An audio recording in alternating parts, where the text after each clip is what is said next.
I want to let some of you know what you've been going through last year. You didn't go through. God was well aware of what you were going through.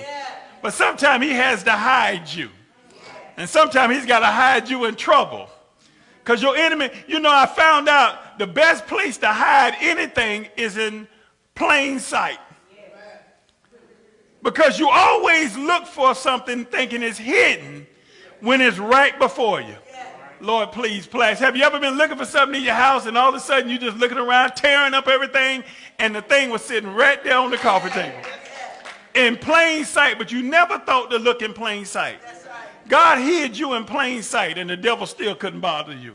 God hid you in plain sight and your enemy still couldn't touch you.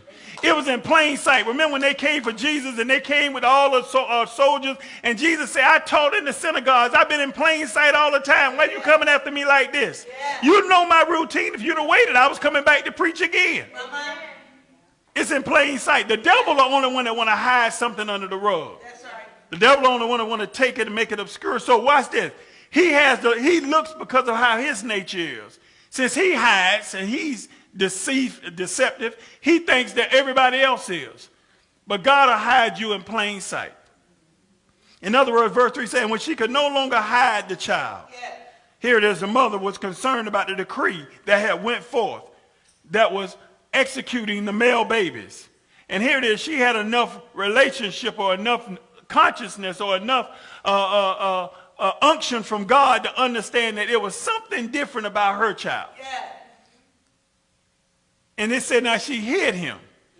Here it is, a baby cries. Everybody who has had the experience of having a child born, you understand they cry. So I don't know how she hid him in the village and nobody told, but come on, that's another story. But it said when she could no longer hide him, that she pitched her, she made an ark of bulrush and she dabbed it with slime and she put the child in it and she laid him upon the flags, which is the reeds, by the river of the bank.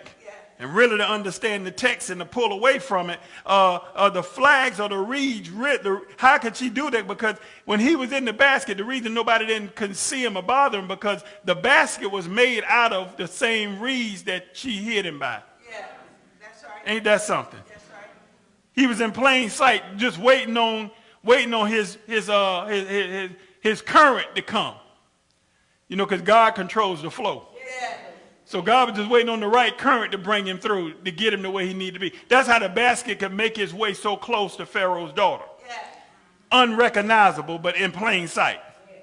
If it had looked any other kind of way, it would have been suspect for something, and maybe they would have sunk it, or maybe they would have had somebody else grab it, and she would have never laid eyes on it. But because it looked like the weeds or the reeds in which she was already at, where she was doing her purification, let's call it that, while she was there, cleaning herself together, then nobody paid attention to it, but it got closer and closer. Somebody saying plain sight. God hid it, his purpose. So how does that relate to the Ephesians 4? Because it's a part of God's sovereignty. It's a part of God's will. It's a part of God's purpose, and it's a part of God's plan. And God is the only orchestrator of his plan, and he's the only one that's able to fulfill and carry out his plan. Watch this. Even when you ran the wrong way, God still let you end up at the right place. You went down the wrong road and still ended up at the right place. How'd that happen?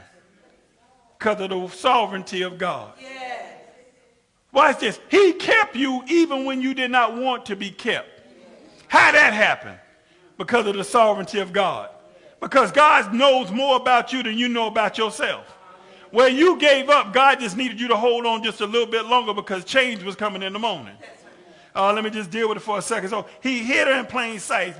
Moses' mother, as she pitched it, watch this. Pharaoh had an order, right? And that order was that death decree.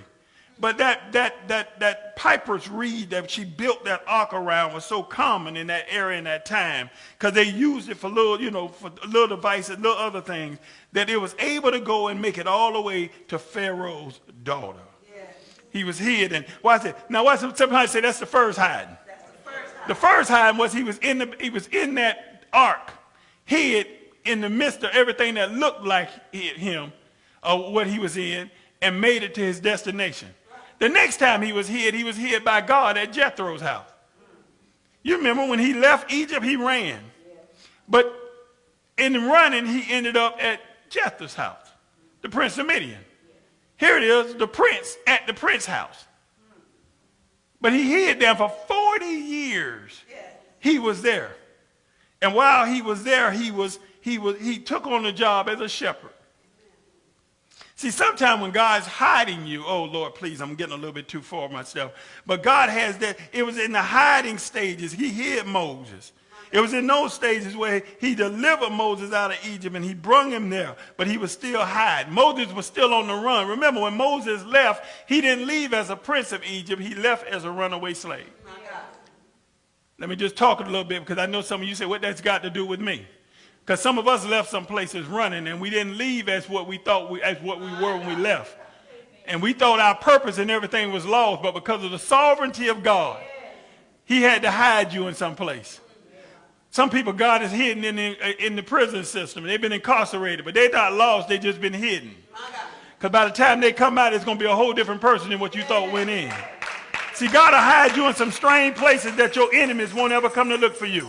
Remember when David was on the run from King Saul, he went to the Philistines, his enemy, and he hid from Saul, his friend, at his enemy's house. But it was at his enemy's house where God gave him favor because God had already had purpose for David's life. In other words, the purpose for your life while you are in God, walking in God, cannot be voided by anybody outside of God's plan for your life. The only one can void purpose for your life that God has placed on your life is you. So first point is never let your current situation dictate your future with God or your purpose with God.